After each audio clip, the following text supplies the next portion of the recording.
प्यारे दोस्तों, साथियों, इंजीनियर विष्णु अग्रवाल का नमस्कार।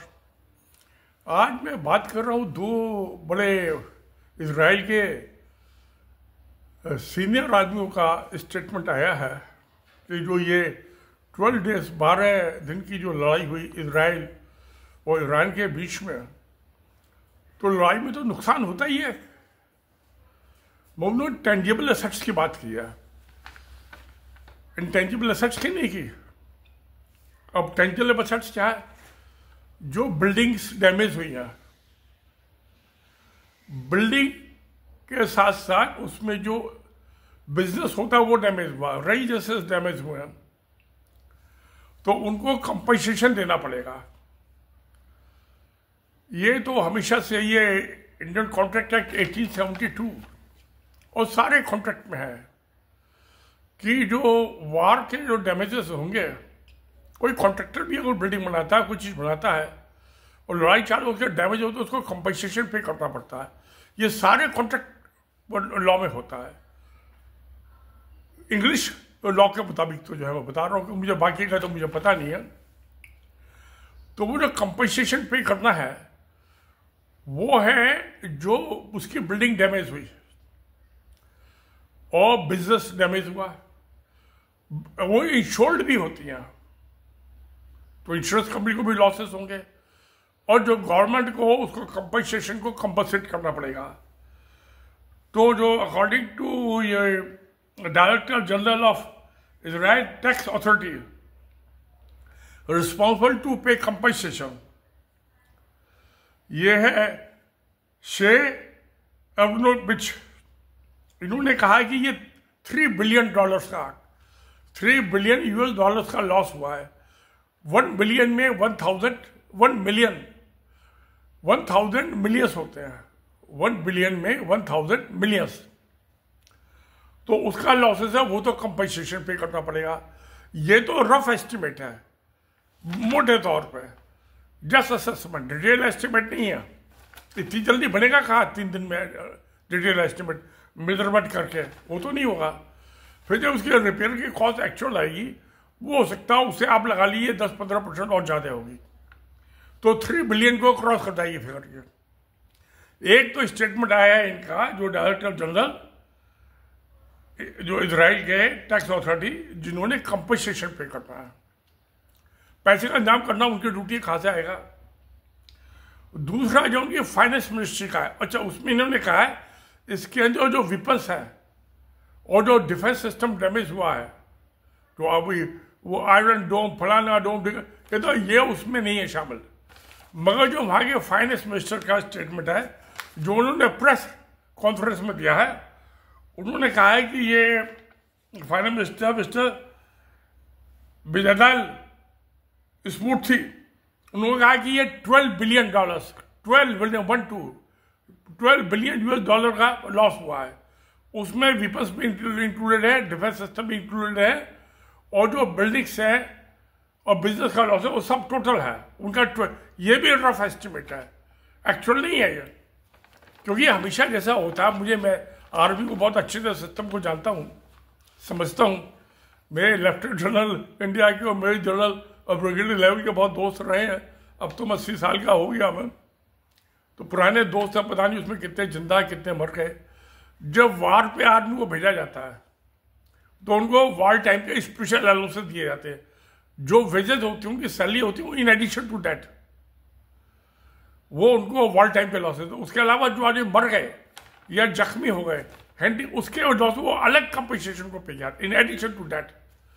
तो अभी तो उसका कुछ एस्टिमेट आया नहीं है, जो पे होगा वो ना वहाँ की डिफेंस मिनिस्ट्री करेगी, फाइनेंस डिफेंस होगी वहाँ अकाउंट्स की, और इनको रिप्लेसमेंट होगा विपस का, उसके लिए पैसा चाहिए। जो डैमेज हो गया वो तो कूड़ा हो गया, कबाड़ हो गया, वो तो हो गया। तो ये तो सारे हो टेंजिबल, जो कि दिखाई देता है, आप उंगली से छू सकते हो, ये लॉसेस हो गए। You can account for one by one and sum up, total कर दो। तो ये दो बड़े है। अब जो ये टैक्स अथॉरिटी कहते हैं कि हिस्टोरिकल ये लॉसेस है, 75 साल में इसराइल ने का कभी डैमेज हुआ, किसी ने अटैक नहीं कर पाया इसराइल के बॉर्डर के अंदर। तेल अवीव कैपिटल में बड़े बड़े सिटीज है, उसमें इसराइली मिसाइलें आके गिरी, डैमेज हुए। तो हिस्टोरिकल लॉस है ये $12 बिलियन का, एक दिन का नहीं है। तो ये जो उसने 75 साल में अपना जलाल और इकबाल कमाया था अरब लैंड में इसराइल ने, वो मिट्टी में मिल गया। वो हुआ इंटेंजिबल, जिसको आप उंगली से नहीं लगा सकते, छू नहीं सकते, वजन तोल नहीं सकते। इज्जत तो सबसे बड़ी चीज है। इकबाल और जलाल, आंखों की चमक देख के दुश्मन पिघल जाए, उसको बोल इकबाल और जलाल, ये फारसी की शब्द है, दोनों ईरानियन शब्द है। माफ कीजिए, ईरान वाले तो खुश हो जाएंगे मैं इकबाल और जलाल की बात कर रहा हूँ। मैं तो इंडियन हूँ, सारी जिनकी 3 पीढ़ियों सरकार की सेवा की है, नौकरी की है। तो ये इकबाल और जलाल जो इसमें डैमेज हुआ है वो इंटेंजिबल एसेट्स है, वो भी हिस्टोरिकल है। जो 75 साल में इकबाल और जलाल कमाया था इसराइल ने, वो 12 दिन की लड़ाई में धराशायी हो गया, मिट्टी में मिल गया, शमशान में चला गया, कब्र के अंदर चला गया, आग लग गई। सबसे बड़ी ये इंटेंजिबल लॉस है। ये भी हिस्टोरिकल है कि 75 साल की कमाई 12 दिन में कमा दी। इतना तो जुआरी भी नहीं होता, शराबी भी नहीं होता जो इसमें ये हुआ। अब ये तो भविष्य बताएगा, फ्यूचर बताएगा कि इनका इंटेंजिबल लॉस है क्या लॉस है, आज नहीं असेस कर सकते हम। इनकी जो रेपुटेशनल लॉस है, रेपुटेशन, इज्जत, इकबाल, जलाल, ये जो 3 लॉसेस हैं, इसकी क्या कीमत है? बहुत मुश्किल है आज तो। क्यों? इजराइल का तो दबदबा था, जिसको चाहे मार दिया अपनी शर्तों पे।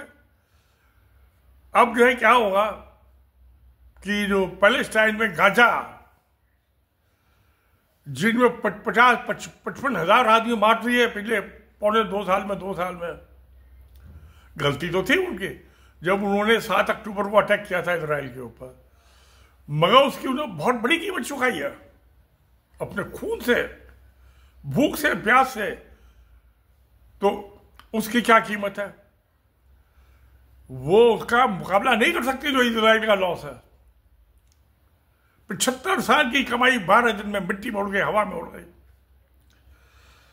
तो अब इसका जो है, तो गाजा, गोलन हाइट्स और वेस्ट बैंक, जो 1967 की लड़ाई में इसराइल ने कब्जा किया था, ये गोलन हाइट्स सीरिया से, वेस्ट बैंक जो था ये जॉर्डन, और ये गाजा, तो इन 3 को क्या छोड़ना पड़ेगा? इसकी जो 75 साल में कमाई की, इन जमीनों पर कब्जा किया, सोचा हम ग्रेटर इजराइल बनाएंगे, वो ख्वाब मिट्टी में मिल गया। तो ये जो है, अब इसको क्या, उस नक्शे को फाड़ के फेंकना पड़ेगा और वापस अपने छोटे से इजराइल के बीच में लौट के आना पड़ेगा। तो ये जो है मैं बात कर रहा था, ये 2 जो है, तीसरी चीज है कि जब गाजा में लड़ाई चालू हुई तो लड़ाई के तो आदमी तो चाहिए, मैन पावर। उसके लिए यंग आदमी होते हैं जो वहां की फैक्ट्रीज में, इंडस्ट्री में, यूनिवर्सिटीज में बिजी थे, अपनी रोज रोटी कमा रहे थे। उनको वहां से हटाकर डाइवर्ट करना पड़ा उस मैन पावर को वार एफर्ट्स की तरफ, लड़के लड़कियों को, यंग को। और अब उनको जो डाइवर्ट करने पर लेबर की शॉर्टेज हो गई।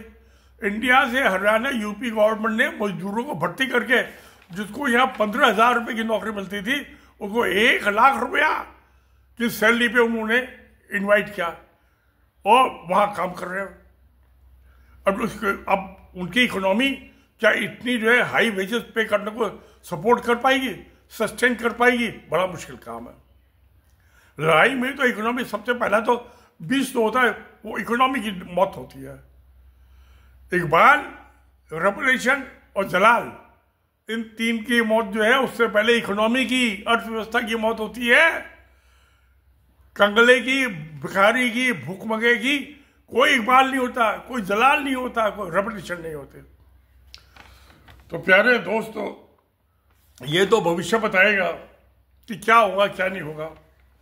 ये तो मैं जो है ये बात जो कर रहा हूँ कि ये भारत इनकी, अब ये तो इजराइल के अपने आदमी हैं जिन्होंने एक्चुअली उसको एग्जीक्यूट करना है, तो इनके मोटे तौर पे मैं समझता हूँ इसका डबल लगा लीजिए एक्चुअल, क्योंकि हमारे जो फाइनेंशियल रूल्स हैं, जनरल फाइनेंशियल रूल्स, वो कहते हैं 5% तो आपको बिना किसी अप्रूवल के आप एक्सटेंड कर सकते हो, और 10% अगर एक्सीड करते हो तो फाइनेंस मिनिस्ट्री की अप्रूवल लेनी पड़ती है, फाइनेंस डिपार्टमेंट या एसोसिएट फाइनेंस के। ऐसी सारी दुनिया में भी है। ये तो ब्रिटिश सिस्टम है हमारे यहाँ, जो GFR है, जनरल फाइनेंशियल रूल्स, 10% तो फिर फाइनेंस मिनिस्ट्री की अप्रूवल आती है, क्योंकि बजट से कनेक्ट हो गया ना वो।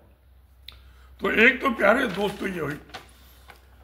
अब इसका जो है मैं इंटेंजिबल लॉस की बात कर रहा हूँ। ये जो फाइनेंस मिनिस्टर प्राइम मिनिस्टर साहब हैं, हार्ड लाइनर इजराइल की पॉलिटिक्स में, आप जो है बेंजामिन नेतन्याहू की लीडरशिप गई, ये कंटिन्यू नहीं कर सकता, और इसके खिलाफ जो करप्शन के चार्जेस हैं वो सारे अब इसके प्रोसिक्यूशन होगा। अपोजिशन वहाँ की पार्टी को छोड़ेंगे नहीं, इसको जेल में भेजा, और वहाँ की कोर्ट्स हैं, अल्टीमेटली तो कोर्ट ने फैसला करना है। हालांकि डोनाल्ड ट्रंप साहब जो प्रेसिडेंट के, वो कह रहे हैं भाई ये अभी से लड़ाई लड़ी है, इस पर भी मुकदमा मत चलाओ। कौन सुनता है अमेरिका के प्रेसिडेंट डोनाल्ड ट्रंप का? वही यही क्या औकात है उसके इजरायली लीगल सिस्टम में? कोई औकात नहीं है। तो इस पर मुकदमा चलेगा, और जो ये हार्ड लाइनर्स है they will be out of politics, ये बेरोजगार हो जाएंगे। ये भी इंटेंजिबल लॉस है इजराइल का। अब इसको सवाल ये है, इसको खड्डे को भरेगा कौन? जो यूरोपियन यूनियन यूके है, वो यूक्रेन और रशिया की लड़ाई में यूक्रेन को फाइनेंस करते करते उनकी हालत खराब हो गई, टैक्स बढ़ा रहा है, फाइनेंशियल सिस्टम डिस्टेबलाइज हो गया। और दूसरी चीज, डोनाल्ड ट्रंप साहब ने कहा भी आप अपना डिफेंस पे एक्सपेंडिचर बढ़ाइए, तो 2% से 5%, GDP का 2% से बढ़ा के 5% करेंगे, तो फिर डिफेंस एक्सपेंडिचर बढ़ाएंगे, तो फिर डेवलपमेंट के लिए कहाँ आएगा? वेलफेयर के लिए पैसा कहाँ से आएगा? वो धराशायी हो जाएगा। तो यूके और जो ये यूके और यूरोपियन यूनियन है, वो भी फाइनेंशियल इस हालत में नहीं होंगे। एक तो यूक्रेन को फाइनेंस करते करते कंगले हो गए, अब इजराइल को कहाँ से फाइनेंस करेंगे? पहले तो अपनी डिफेंस सोचेंगे, उसमें बढ़ाना 2% बढ़ा के बाद, तो वो भी नलीफाई हो गया। अब यूएस की इकोनॉमी पाइए, बिगेस्ट इकोनॉमी है वर्ल्ड की, $30 ट्रिलियन की, वो पिछले 3 महीने में 0.5% कॉन्ट्रैक्ट हो गई है। डोनाल्ड ट्रंप साहब की जो ये टैरिफ का जो पॉलिसी है, रेसिप्रोकल ट्रंप, 0.5% कॉन्ट्रैक्ट हो गए, सुखड़ गई है, और भी सुखड़ेगी, तो वो भी बदहाली की तरफ जा रही है। तो क्या यूएस ने इजराइल को सपोर्ट फाइनेंस करेगा? पहले तो अपना पजामा संभालेगा, बाद में इसका देखेगा नाड़ा। तो ना तो यूएस हालत में इजराइल के लॉसेस को का खड्डा भर सके, ना ही यूरोपियन यूनियन या यूके इस हालत में फाइनेंशियल, सब कंगले हो गए। आज तो यही बात हो गई, मुझे याद आ गया कि जो first world war second world थी, 30 साल, 1914 में फर्स्ट वॉर चालू हुई थी, 18 में खत्म हो गई, और 41 में 40 सेकेंड वर्ल्ड वॉर, और 44 में खत्म हो गई। तो ये 30 साल का जो गैप था, इसमें जो वर्ल्ड की पावर थी, एम्पायर, बिगेस्ट एम्पायर, जिसमें कहते कभी सनसेट नहीं होता, यूके की इकोनॉमी डिस्ट्रॉय हो गई, और उसको अपनी सारी कॉलोनियों की आज़ादी देनी पड़ी, इंक्लूडिंग इंडिया।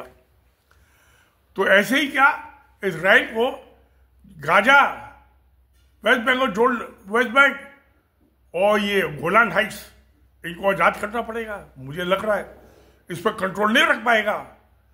तो प्यारे दोस्तों, ये इंटेंजिबल जो है, ये losses will many more times than the tangible losses.